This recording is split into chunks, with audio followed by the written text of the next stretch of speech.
जपाकुसुमसङ्काशं काश्यपेयं महाद्युतिं तमोरि सर्वपापघ्नं प्रणतोऽस्मि दिवाकरम्।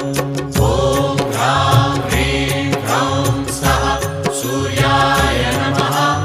ॐ ह्रां ह्रीं ह्रौं सः सूर्याय नमः।